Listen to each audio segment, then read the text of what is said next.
Seeing is believing, as these globes clearly illustrate the Earth is round. Or is it? Our cover story is reported by Brooke Silva Braga.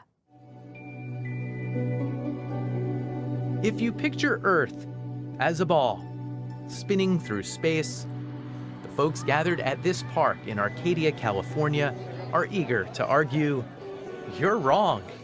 It's flatter than a pancake. They call themselves flat earthers. They insist the Earth is, well, flat. Curvature, I don't know. No one's ever seen it. We're living, they say, on a disk, floating through space, with a tiny sun just overhead. The edge is a wall of ice? The perimeter of flat Earth is a wall of ice. That's what's holding in the ocean. That's what's containing everything. And what's underneath? Well, you know, we haven't dug that deep. Netta Hagler set up the meetup. It's supposedly spinning at 1,000 miles per hour, but we can't feel it. I don't believe I'm spinning right now, no. Probably most people who hear about it will laugh at it, think we're idiots. But we're not idiots. We're intelligent people from all walks of life and all ages. Patricia Steer is one of what you might call the stars of today's Flat Earth movement, which mostly orbits around YouTube. Hey cat, catch the chat. Did you realize the Earth is flat? Now that the plane's at cruising altitude, let's start the time lapse. Flat Earthers have brought levels onto planes to prove they're flying level. And we've been lied to on such a massive scale. And zoomed in on the moon and found clouds drifting, supposedly, behind it. Patricia Steer agreed to play a game of 20 questions, Cosmic Edition. Photos of the Earth from space. Completely and utterly false. Is the sun 93 million miles No, away? the sun is not as far away as we've been told, nor is the moon. They're probably about the same size.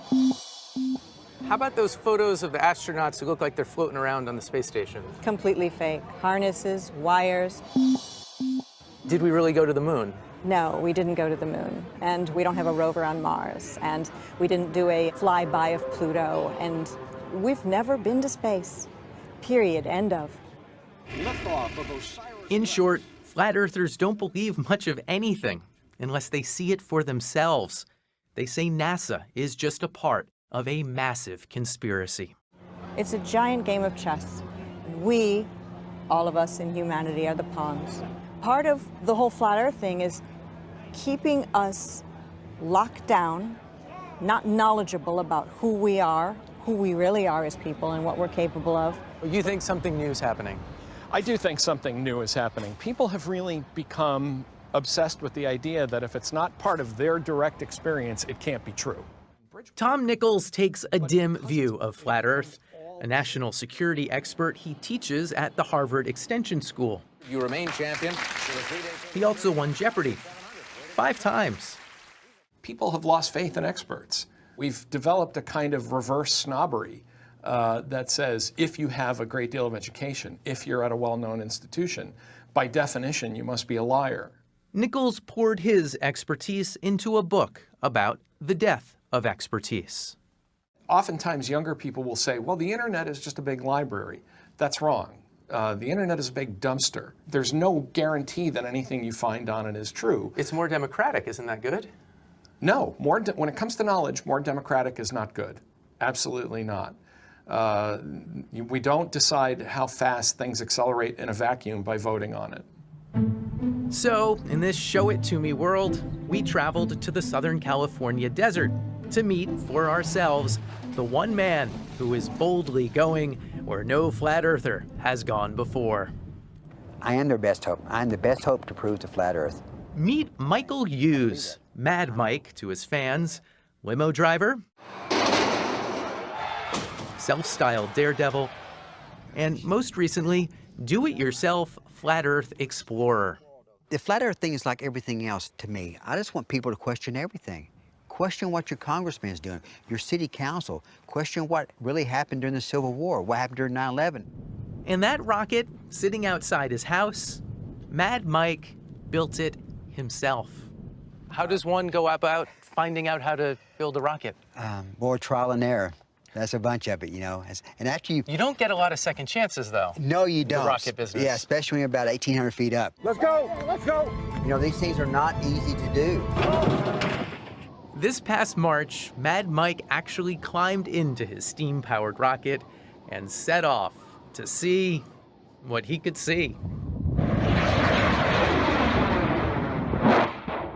And to the surprise of almost everyone, Mike not only took flight, but landed, more or less intact. All right, Mike! Okay, Mike. We're gonna Mike! This doesn't hurt, nothing hurts, just your back. Cool. True, 1,800 feet is not nearly high enough to properly survey the planet, but Mad Mike now has a plan to go 62 miles up to the edge of space, where he'll be able to see, or not see, the curve of Earth. This model, hanging in his house, shows how he hopes to strap himself to a contraption involving balloons and rockets and blast off. First 20 miles will be with the balloon, and after that, my rocket will fire, pull me through the balloon.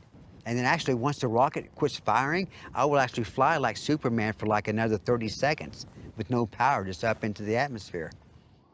And if he somehow pulls that off, Mad Mike says he'll disprove centuries of science once and for all.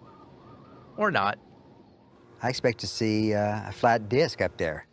I don't have an agenda. If it's a round Earth or a ball, I'm going to come down and say, hey, guys, I'm bad. It's a ball, okay? And with that, we put the ball back in Professor Nichols' court. The world looks flat. I look out my window, I don't see a curve.